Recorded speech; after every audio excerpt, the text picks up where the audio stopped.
The Middle East has been in a period of incredible turmoil for at least a century, especially following the collapse of the Ottoman Empire.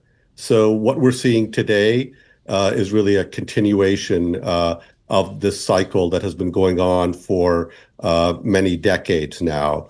It's intensified, it's quiet for periods of time, but it has been largely in this period of disquiet and unrest for a long period of time.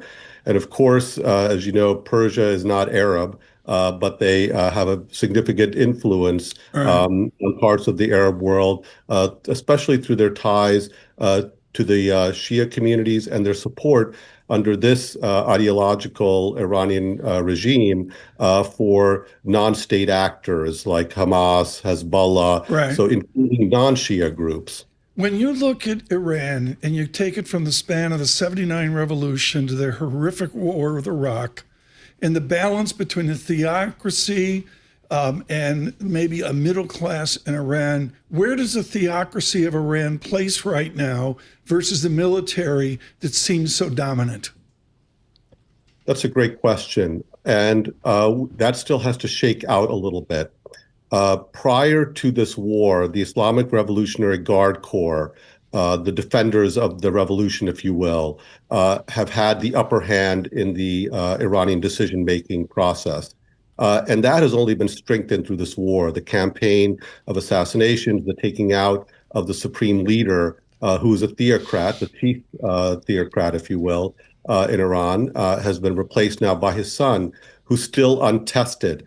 And what we've seen is that the IRGC is in a more dominant position. So the hardliners have been strengthened through this war, and we have to see how this shakes out and whether the theocracy and the clerics will actually take more of a not a backseat, but maybe not having as dominant a position as they once did in the past. Ambassador, can you give us an assessment of the memorandum of understanding? What's your view? Sure.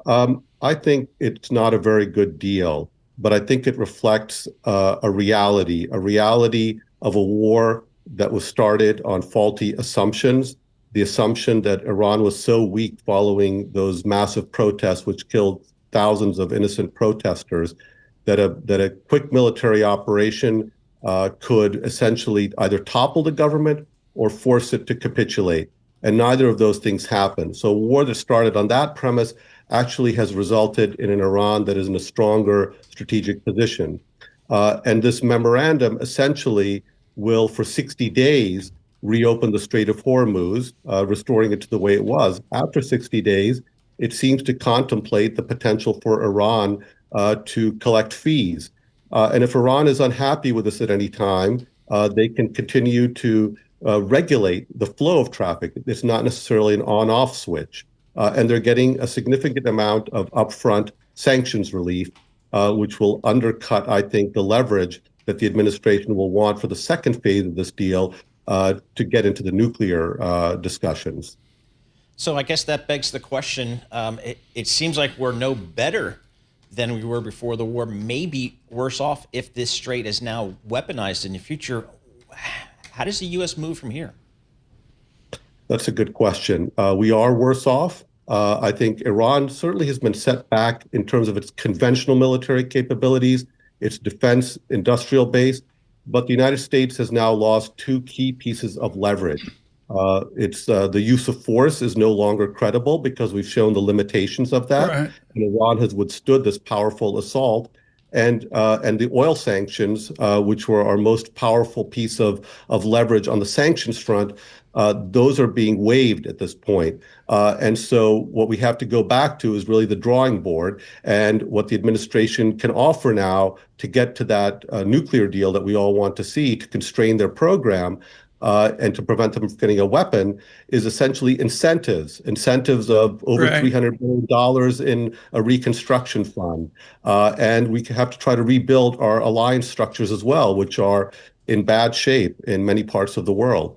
Ambassador, to span this from the Arab Spring in Tunisia, in Cairo, and bring it over to your Morocco, where you were our representative in Marrakesh and in all of the King's Morocco. How does this war destabilize the distant Arab world? How does this war destabilize Morocco and Mohammed VI? Well, Morocco, I don't think is fundamentally destabilized by this. Morocco's actually, this is our 250th anniversary we're going to be celebrating this year. It's actually a moment to remember that Morocco was the first country to recognize American independence. So this is an old, long-standing relationship. Morocco is an incredibly stable country. It's one of two countries in Africa that has reached investment grade status, and it's going in a great direction under a very progressive king. Now that said, they're having some influence from this. What we're seeing is that sulfur, for example, which is necessary for fertilizer exports, the biggest export earner for Morocco, those have been affected, and as a result, Morocco's fertilizer exports will be hurt this year. Moreover, Morocco is no friend of Iran. They've broken relations with them twice. They actually have no relations right now. Part of that goes back to the fact that they actually hosted the Shah after he was overthrown. And so they have no love lost.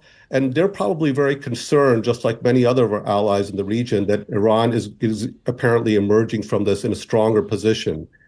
They want to see Iran put in a corner and not have the ability to expand its tentacles all across the region.